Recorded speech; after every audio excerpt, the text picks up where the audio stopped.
We're very lucky to have Michael Krasny here with us today. He's the facilitator of today's panel. I know you all know him, but for those of you who don't, he is the host of KQED's award-winning Forum, a news and public affairs program that concentrates on the arts, culture, health, business, and technology. Forum is one of KQED's most popular shows, and it's also one of the nation's most listened to locally produced public radio talk show.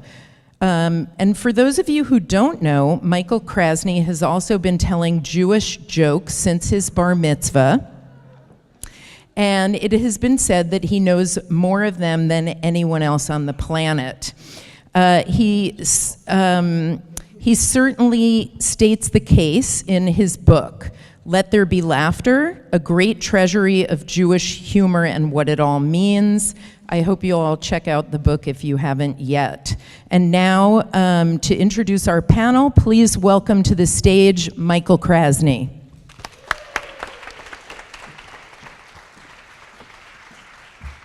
Thank you. Good luck. Thank you, and thank you all for being here. I'm going to have a seat and get myself comfortable. I think the hype of me knowing more Jewish jokes than anyone on the planet is what they call fake news, but it comes out of the PR department of HarperCollins.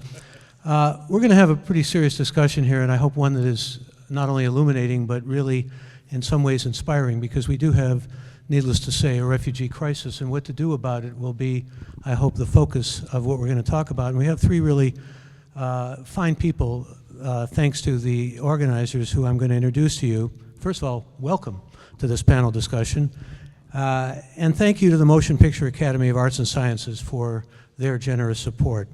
Now, if I can introduce the panelists, Mark Hetfield is CEO of HIAS. HIAS is, well, the Hebrew Immigration Association service goes all the way back to helping Jewish refugees after the Second World War, helping Russian refugees of Jewish descent, and now dealing with some of the current refugee problems that are more of, shall we say, non-Jewish, people with non-Jewish backgrounds. We'll hear from Mark. We also have, I'm glad to introduce to you, Amy Weiss, who directs the Refugee and Immigrant Services with the Jewish Family and Community Services in the East Bay. Please welcome Amy Weiss.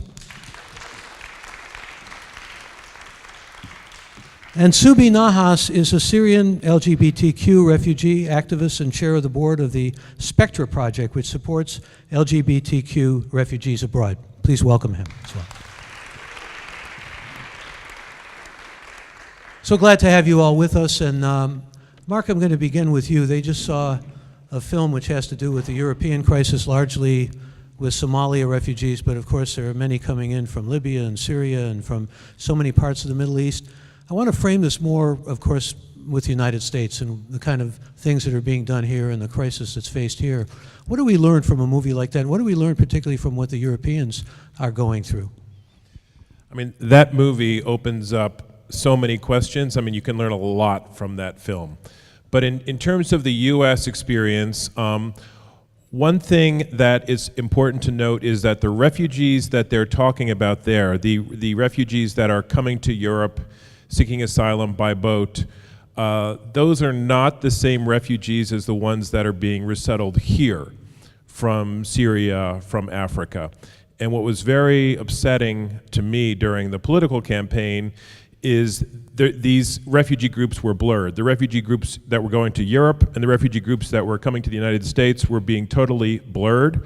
They're very, very different. The ones that are going to Europe arrive spontaneously because there's no legal way to get there. The ones that are coming here are handpicked by the United States, interviewed by the United States in the country of first asylum, and then brought here. That being said, the refugees that are coming to the United States do go through a process that is very, very similar to the process that you saw here, asking the same types of questions, applying the exact same criteria, but those questions are asked in the country of first asylum. They are not asked in the United States.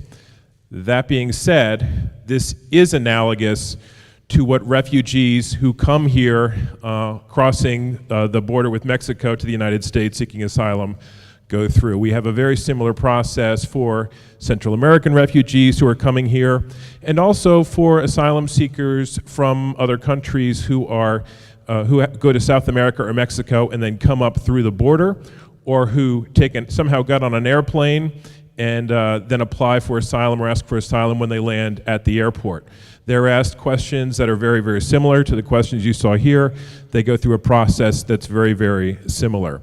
But the refugees that are being resettled here by agencies like HIAS and our partner JFCS of the East Bay, those refugees are screened prior to their coming here and are asked those questions prior to their coming here. And I think it's safe to say that they're going through more obstacles now under the Trump administration. Let's talk, since you mentioned the politics, about the politics now, particularly not only with Trump in the White House, but also, I mean, we can certainly talk about a general feeling of xenophobia and anti-immigrant and anti-refugee sentiments that have emanated from this White House. But I'd like to get into something maybe even deeper than that with you, if I could, and that is, we got a 9th District Court decision coming up. We've got the Supreme Court up ahead. I mean, how do you see things just in terms of the lay of the landscape? Well, first of all, it's important to say that in those, HIAS is actually a plaintiff in those cases. So we brought a lawsuit in the Fourth Circuit in Maryland federal court, and that case has now been basically brought together with the case brought by the state of Hawaii. So we're in this together. We were party in the Supreme Court case that was heard recently with the ruling that came out. The landscape has changed dramatically. The challenge that we are facing at HIAS is that, and we are one, I should say that we are one of 9 refugee resettlement agencies in the United States. We're the only one affiliated with the Jewish community. 6 of those agencies are faith-based. For the last 37 years, we've worked in very close partnership with the United States government and the State Department to welcome refugees here. We never noticed a change from Republican to Democratic to Republican administrations in terms of the way that we treat refugees who are being resettled here, where the changes were quite subtle. That is not the case this year. The U.S. government is still our partner, but they are also our adversary, and which is why we had to bring them to court. To challenge the changes to resettlement policy, which basically we challenged as being an implementation of the Muslim ban that President Trump promised while he was candidate Trump.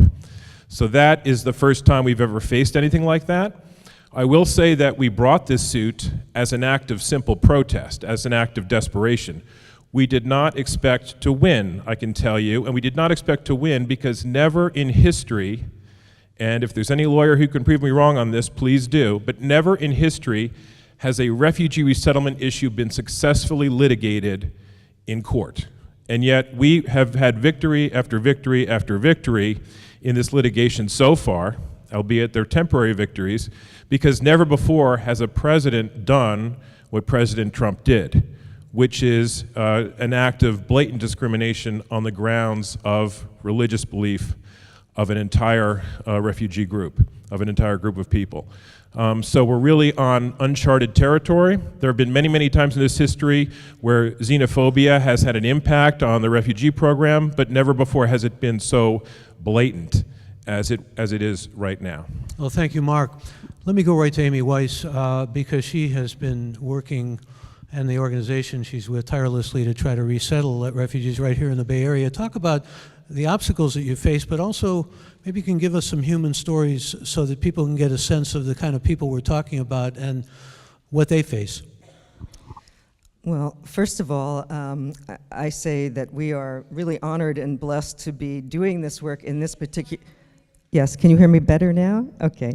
I'd say we are blessed to be doing refugee resettlement in this particular community because we have wonderful partnerships with the community, with faith-based communities, synagogues, churches, mosques, and we have a tremendous amount of support in welcoming refugees in this community. So it is you that work with us to do this work. So I'd say that we are, if anything, feeling more support from our local communities since the Trump administration.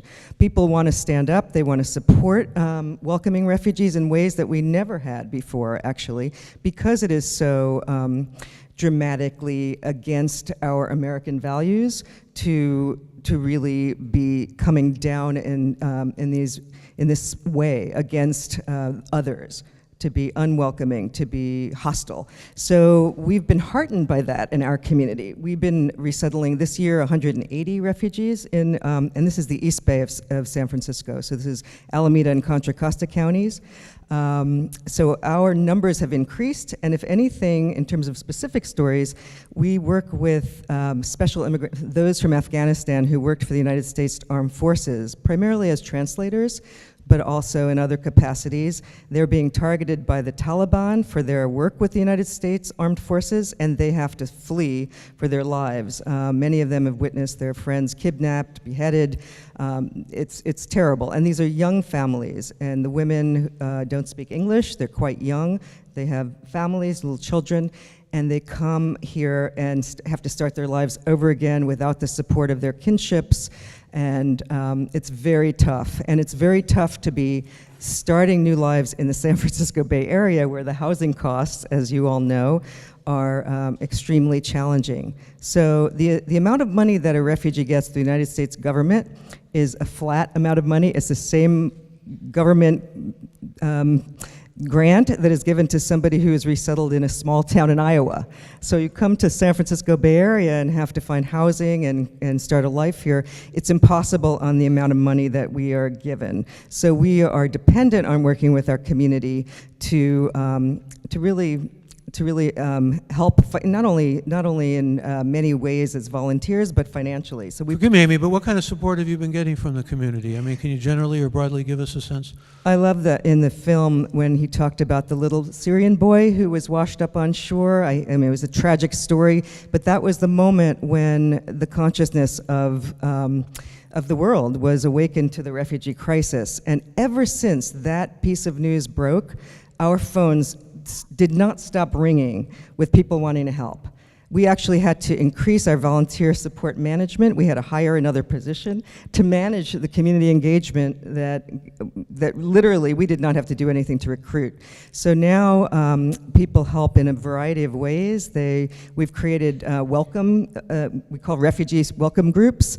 We work with every synagogue in the Bay Area, and we have about 27 now active refugee welcome groups, support groups that go around every single individual and family that come to us. We have a group of volunteers that work together as a team to do everything from providing housing, and we've had quite a few incredible people open their homes to house refugees. And oftentimes it's impossible for them to come unless they have a co-signer on a lease.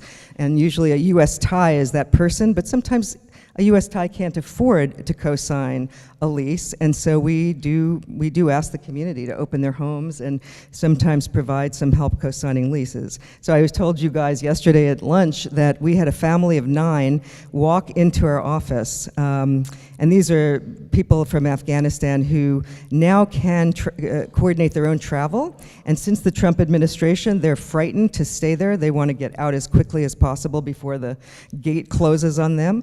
So they're able to travel, and they come to our office, sometimes with their luggage, and we have to help them immediately. So a family of 9 arrived on our doorstep, and we put the word out to our community, our listservs, and within 24 hours we got a family who was willing to put up this family of 9 in their home.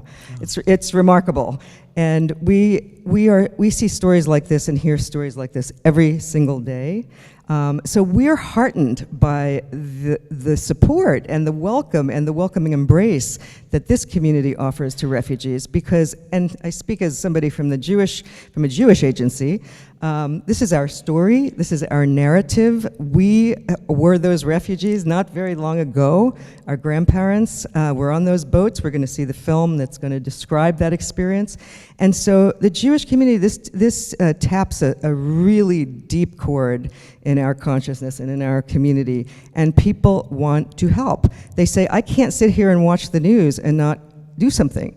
And so we have people say, I have a room in my home, I want to open it. We have somebody right now who housed an LGBT couple from Iraq who came and opened their home to them for 6 months. They went off, they were able to get themselves situated, they got into their own apartment, and they were willing to do it again. No, that's inspiring. In fact, since you mentioned LGBTQ, could you pass your microphone to Subhi? I'd like to hear from him.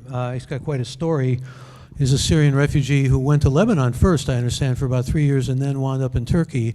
And now you've got all these fellow LGBTQ Syrian refugees who are stuck in Turkey. That's what Spectra's all about. Talk about it. Yeah, so I was lucky to be resettled here before the new administration, and I found the support in the community, and I was actually resettled by the JFCS of the East Bay, and they gave me the support. They gave me the house. They connect me with my sponsors, the people that hosted me here, and I got housing, a situation in housing. I was able to stand on my feet and found the community and support. And while in process, I was thinking all the time about the people that left behind, the people that I met in Lebanon, the people that I saw in Turkey, and all the discrimination, everything that they're facing.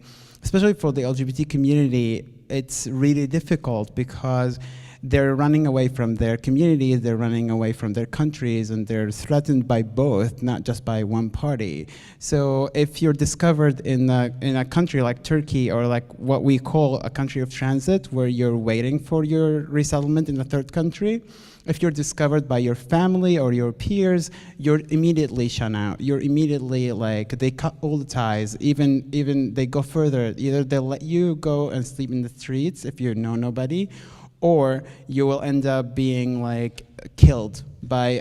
We have few people that after I came here, we heard the news over BBC and other news reporting that they were killed just because they were gay.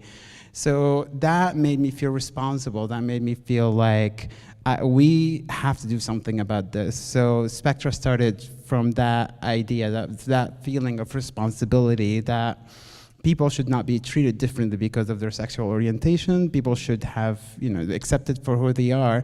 So Spectra aims to provide.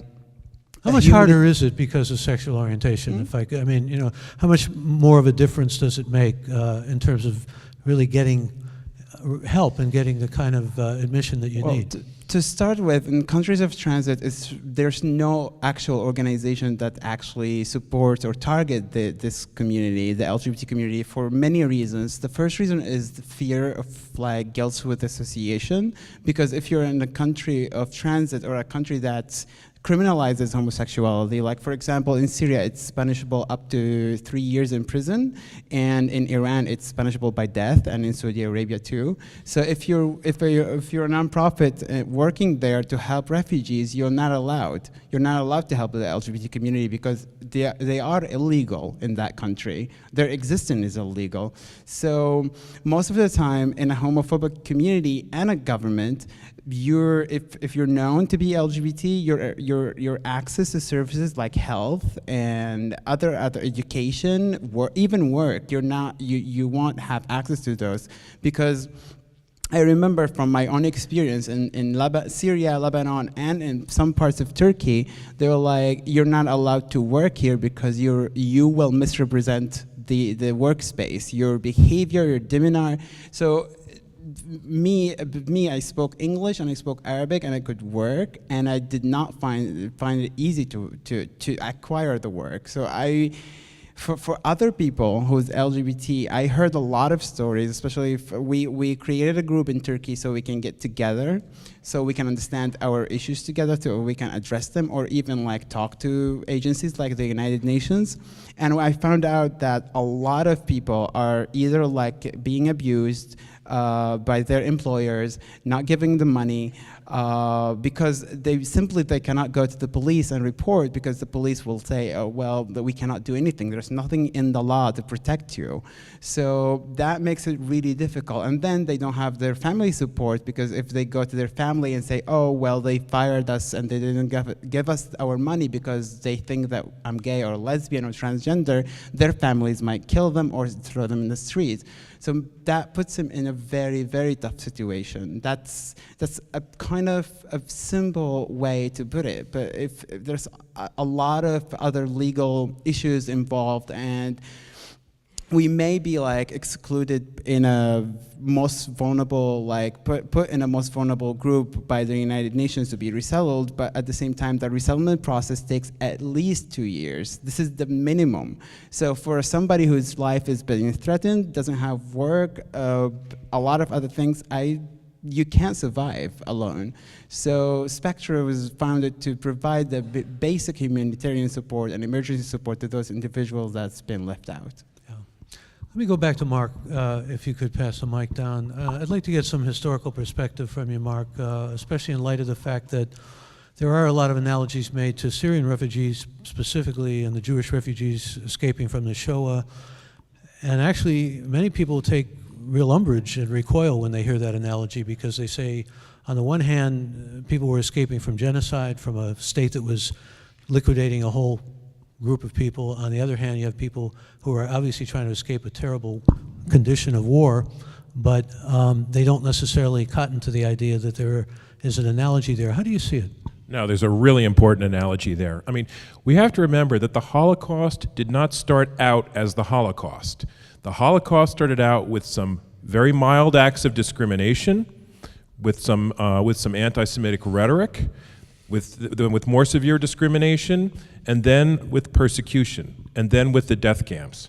I mean, it was a long crescendo, and we really have to remember that. And the world did nothing while all of this went on. And so the entire refugee resettlement regime was a response to make sure that if somebody is fleeing from persecution, if somebody is fleeing from severe discrimination because of who they are or what they believe, that they can find protection in another country.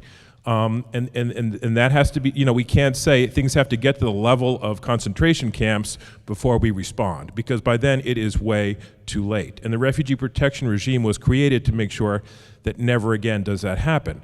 Now, the film that we just saw is very interesting because it does show some of the absurdities of the current system.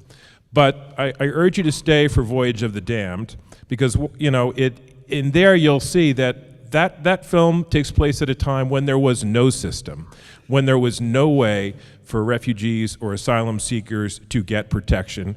And so as a result, that ship was turned back to Europe. It was actually turned back to Nazi Germany, although by the time it got to Europe, they had found other countries in Europe that would take the refugees on that boat. But it was actually going to be returned to Nazi Germany, and there was no international law, there was no protection that the refugees on that boat could claim. It's an extraordinary, dramatic story, and I do urge people to stay in and see it.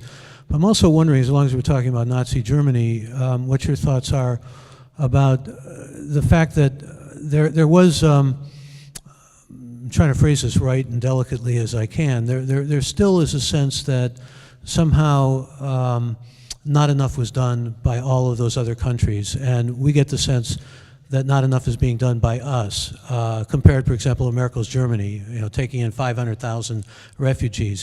Where does one draw the line, and can one draw the line? You've got literally thousands upon thousands of people. That's how broad this crisis is and how dramatic it is. Yeah, and there are a number of flaws in the Refugee Convention. It's a vast improvement over the system that existed in that didn't exist in 1939.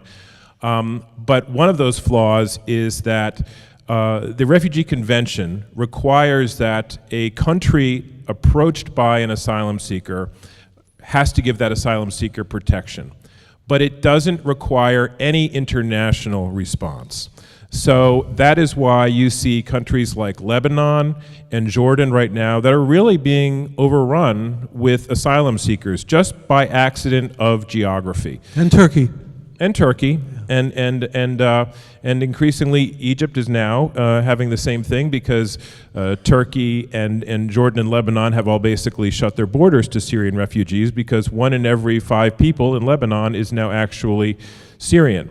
And there's nothing the international community has to do to assist. Likewise, in Europe, you would think if any place, the European Union should be able to respond to a refugee crisis.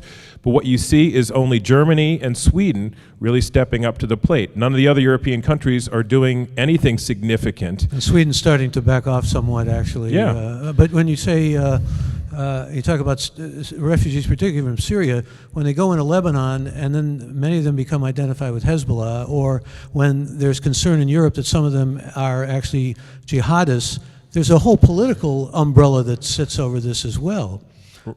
Right, but that reaction is based on fear and not on fact. I mean, but it's also an understandable reaction, as is, and I'd like Amy to actually respond to this because she talked about getting people involved and getting support from the community, and I suspect all of the good-hearted people here would be rallying around that sentiment and the rhetoric there. Sustainability comes to my mind, though. I mean, you talk about the costs in the Bay Area, and once you get people with a roof over their head, or once you find them a job, and that's often a couple of big steps in themselves, sustaining their being here and allowing them economically to thrive. It's an enormous challenge. Well, you know, I'd say it's really interesting to see about 80, maybe even 90% of the refugees that we resettle are extremely resilient. They find work quickly.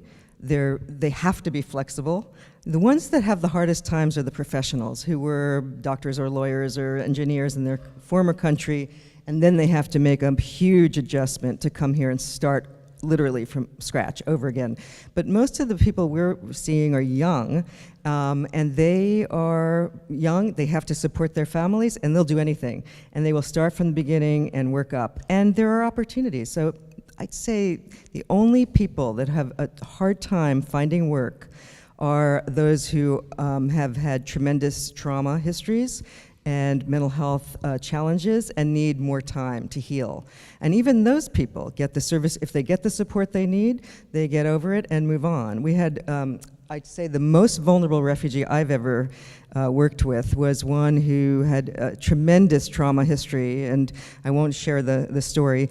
But he is now working as an accountant in San Francisco and making more money than I am. You know, he was resilient, he was determined, he got the help he needed, and he moved on.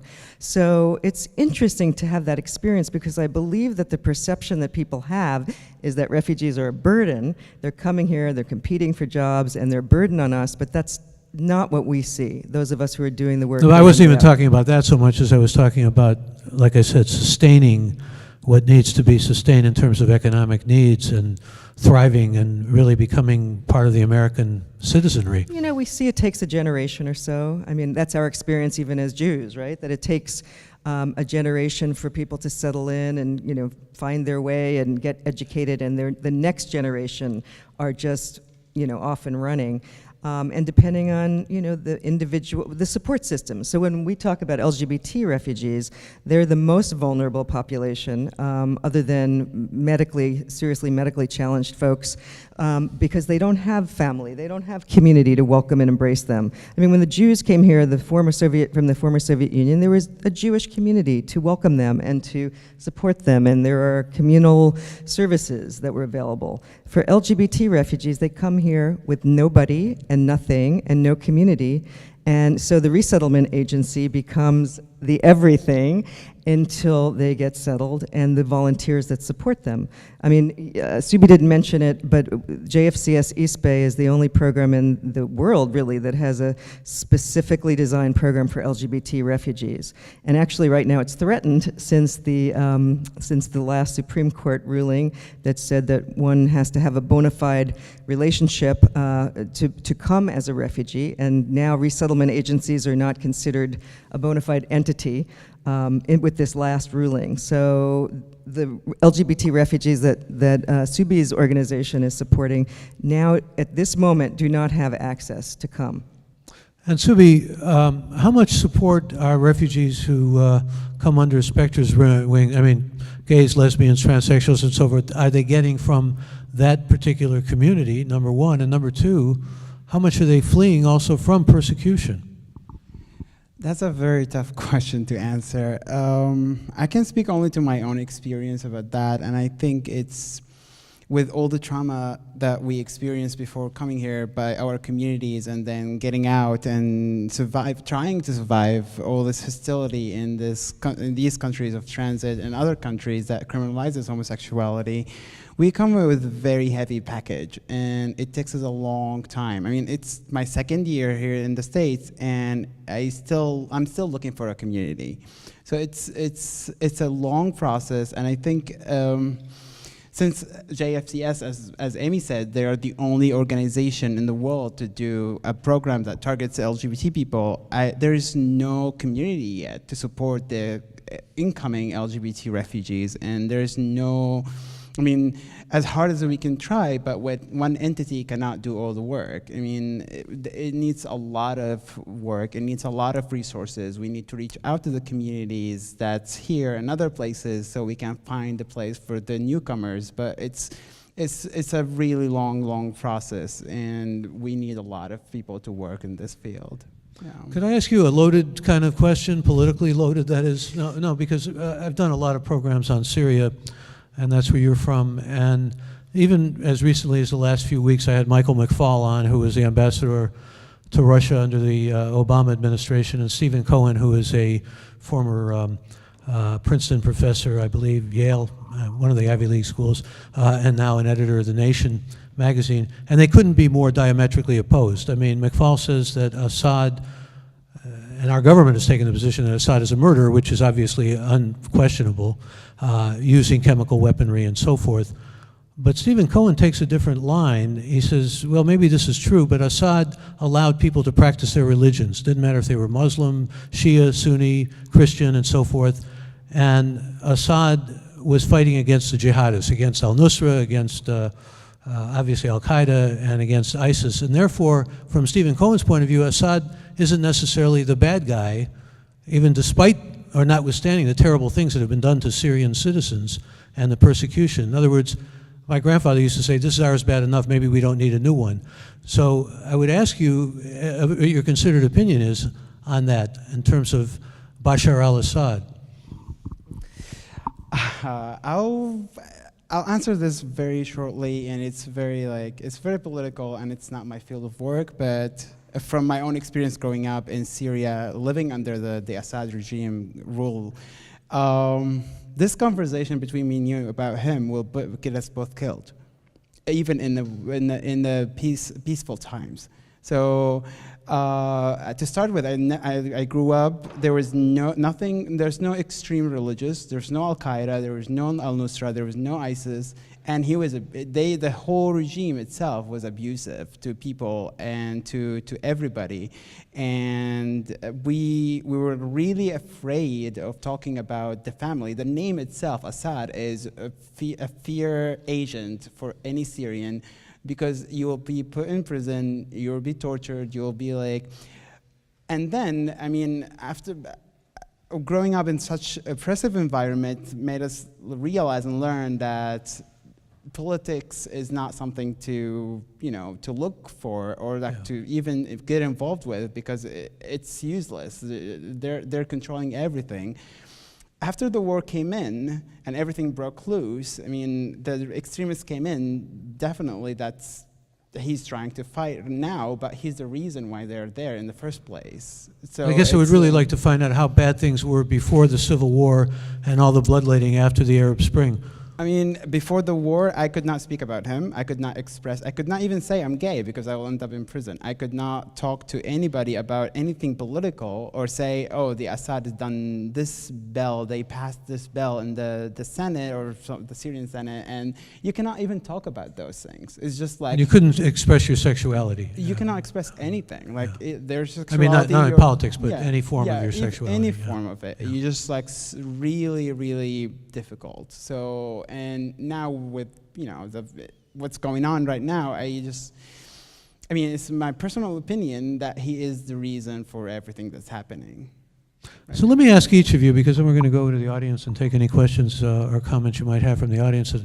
But let me begin with you and ask what you think the impact or effect is of this kind of filmmaking that we just saw, or just film in general in terms of the refugee crisis. What can it do? What do you hope it can do?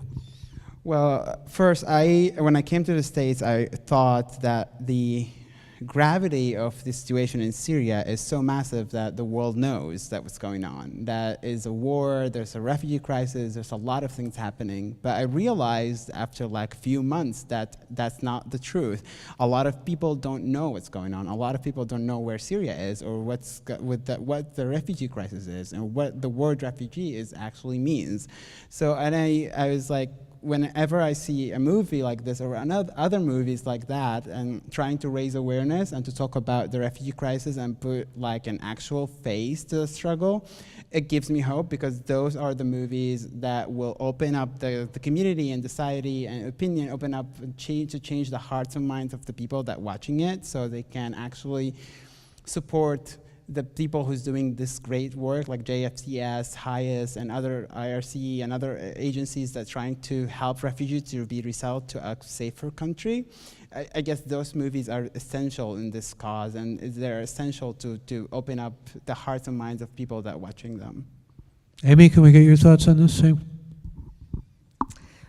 I really enjoyed personally, I enjoyed watching this film. I found it very thought-provoking and powerful, and I think film is a venue for, as Subhi says, to open hearts and minds. So filmmaking is important, and any opportunity to learn more, to have forums for discussion, and for people to learn more is an opportunity. I mean, I don't think people understand the gravity of the situation, even if they're watching the news, that there are 65 million displaced people in the world, more than there were after World War II. And 20 million are refugees and only a tiny sliver of those people could even have a chance of coming to this country. And it's just the drop in the ocean. So any opportunity for us to really integrate the lessons of the day, I think, I applaud. Mark, can we hear from you? Yeah, no, the film does a great service in the sense that it really did present different perspectives, which is so rare in this day and age. We all either watch Fox or MSNBC, and this presented the three perspectives on refugee policy. It presented the kind of the conservative perspective, which and their valid fears, the progressive liberal perspective and their valid beliefs, and then the way the system actually works and the way the rules are actually applied. The only thing I didn't like about the movie is the only people that are going to watch it are those who are basically on the progressive end of the sphere.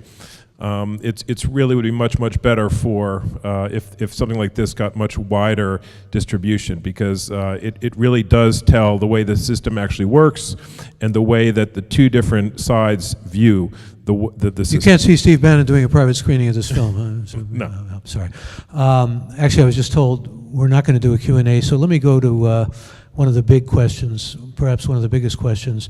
Notwithstanding the groups that each of you represent and the need for help and the need for support and clearly the need for funding and resources, I constantly get this question from my listeners, and I'm going to ask each of you, what can individual citizens do? I mean, short of what some people over on the real progressive side are doing, taking refugees into their home or actually offering assistance personally and so forth, I always get that question about what other citizens can do, and I'd like to hear your thoughts. Mark, can we begin with you?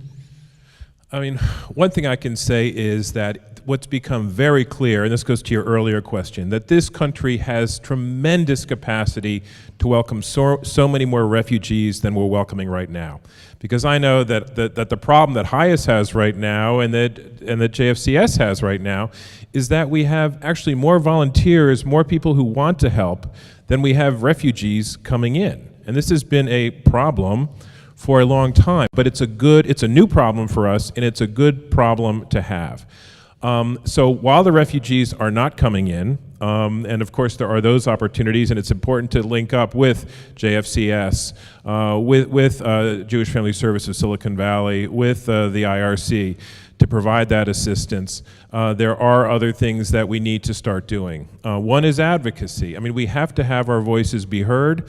I don't think that the administration thought on January 27th, when that first executive order was signed, that there would be these mass spontaneous protests on January 28th. Of course, the allegation was that George Soros was paying all of us to go to the airports. That was not true. But that is really important. We can't get tired of that. This is going to be a long 4 years, and we have to keep speaking up. The actions of the administration against refugees are going to start to be a little bit more subtle. We can't be any more subtle. We have to continue to respond and speak out. The other thing is asylum seekers. There are literally hundreds of thousands of asylum seekers in this country who are caught up in a system that has totally broken down. If you come here, you apply for asylum now, you're not going to get asylum for 3 or 4 years because the system is so broke and so overloaded. And when you're an asylum seeker, you get no government assistance, no right to work for your first 6 months here, at least. So it's really important for us to start finding ways to make sure that they have what they need to survive that 6-month period while they're waiting for employment authorization. So there will be more asylum seekers coming to this country in all likelihood because there will be fewer refugees, and we find whenever you close that door, more asylum seekers tend to come in. So there will be plenty of opportunities for volunteering to help asylum seekers. There will be opportunities that you need to continue to pursue to help refugees who will keep coming in, hopefully, but not in the numbers that we would like. And then, most importantly, for the most impact, advocacy. Before you pass the mic to Amy and Subhi, and let's have this incorporate in the responses that you give as well, because I hear this from my listeners all the time. When do you decide that enough has come in? I mean, it's so disproportionate, the numbers of refugees, that we could be taking them. I mean, Angela Merkel's taking 500,000. Hillary Clinton wanted 300,000. That, I think, may have even figured into the calculus of her loss of votes. I mean, there are a lot of people who are afraid of those numbers. So where do the numbers end? I have the same question asked me constantly about the homeless problem. Just recently did a program on homelessness in San Francisco. We had Jeff Kaczynski, who's often referred to as the homeless czar, and young Daniel Lurie, who's the head of the Tipping Point, and they both were talking about we need to do more and more. And I said to Daniel Lurie, what if we become a Mecca? And he said, nothing would make me happier. But there are many people who say, where do you draw the line? I've heard it year after year about the homeless problem. I heard about the refugee problem. Well, first of all, I have to say Hillary Clinton did not actually want to bring in 300,000. Donald Trump said that she wanted to bring in 300,000. Hillary Clinton wanted to increase refugee admissions by 65,000 over the existing 85,000, which would have been 150,000. But Trump repeated that 300,000 number. I'm sorry, actually, I misspoke because the main figure she said was 30,000, and you're absolutely right. Trump just put on another zero. That's right. That being said, the refugee agencies have been saying we could easily accept 200,000 refugees in this country. In the early 1980s, we were accepting over 200,000 refugees. During the Indo-Chinese boat crisis, we accepted more than that. We were a smaller country then. We have the capacity to accept 200,000 refugees a year. Do we have the capacity to screen as well as we could, or might, or should? Yeah, we certainly do. And we have to remember too that refugees have always been looked at as a security risk. People act like this is a new issue. It is not a new issue. It dates back to the administration of John Adams, literally, with the Alien and Sedition Acts and the fears of French revolutionaries coming to the United States. And it has continued throughout our history. And people also say, well, the Jews were not security risks. Well, they were viewed as very real security risks. Jews were viewed as anarchists, communists, as people with ties to Nazi Germany whose family could be used as blackmail, as people who were potentially German Nazi sympathizers because they were German nationals. I mean, the major argument for keeping us out was security. When we let in 400,000 Soviet Jews during the Soviet Union, that was a huge security risk to this country. So security is something that we've always dealt with, and when you look back over 200 years, there were worries about security throughout that period of time, but show me one example where letting in refugees actually created any harm to this country. I can't find any, but I can find lots of examples of where it made this country a better place. Thank you. Amy, could you also take that question about what people can do on a day-to-day level and how citizens can really make a difference? Yeah, I just wanted to follow up a little bit of what Mark said, which is that The range of numbers of refugees that have come into this country is really dramatic. What was it, something like over 600,000 Indo-Chinese at that point, and then after 9/11, less than 25,000. So it's just this huge range depending on the climate of the time and the politics of the time, and we could definitely absorb more refugees. There's no doubt about it. What people can do, was that your question, Michael? Yeah. What people can do on a day-to-day basis? Certainly advocacy, for people to get involved and helping. There's in the direct way, people can help with all kinds of ways with refugees. We're starting to, at our agency, acknowledge the needs of undocumented immigrants from Central and America. And we just did our big refugee annual fundraising event, and we this time encourage people to give money for both causes, because our parenting and youth services provide services to young children. So there's rental subsidies, financial support, of course, is always extremely helpful, to opening one's home, to making phone calls, to just coming and helping in the office. There's a zillion ways to get involved, and we appreciate every single effort. Could I ask you to address what I asked Mark about, and we'll have it from Subhi in a moment, but where to draw the line? When do you have a capacity, or when is the ship full? Well, I can speak personally about when our ship is full in our agency. There are times when Well, there's a we're just- carrying capacity question, obviously, and Excuse me? sustainability of resources and all that. I think we have capacity to do more, even in this community that is extremely challenging to resettle refugees. It's extremely challenging here, more comparatively to other communities, and even here we could do more. We could do much more than we're doing, and we have the community support to do more. So I think it's the climate that we're in, that's where that perception of limitations. And you're on board with Mark in terms of his comments about security concerns? Absolutely, completely on board. Okay, thank you. Subhi? It's sometimes living in San Francisco makes me forget how terrible it is over on the other side, and where I came from, Turkey, and it's really hard. It seems like all the issues are really distant, and we're not part of it anymore. So I would say people can talk about these issues, never stop talking about it, because it's there. It's not gonna go away if we look the other way.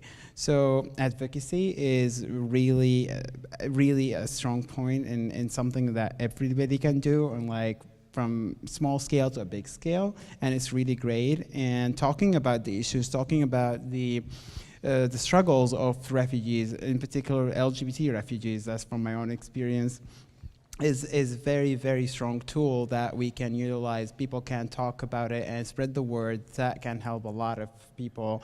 And donations for agencies that were doing the work for refugees, like people who's agencies that bring in refugees here, and agencies that supporting refugees that's stuck there, because not all refugees can come or get asylum, based on the movie that we saw. And a lot of the reasons, they're real. Even people with valid reasons, sometimes they're denied access for some kind of silly law or something they said they didn't know that they shouldn't say.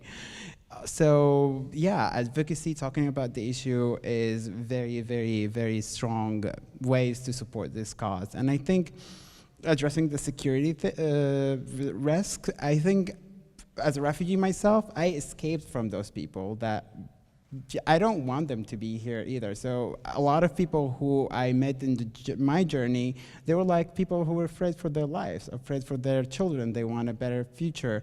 A lot of people escape with their only bags of clothes. They have nothing, and their children are still uneducated. They don't have access to education. They want them to have better future. They want to educate them. They want to put them in schools. They're not there to, ruin their lives or the lives of their children by doing a stupid terrorist act or going on a killing rampage.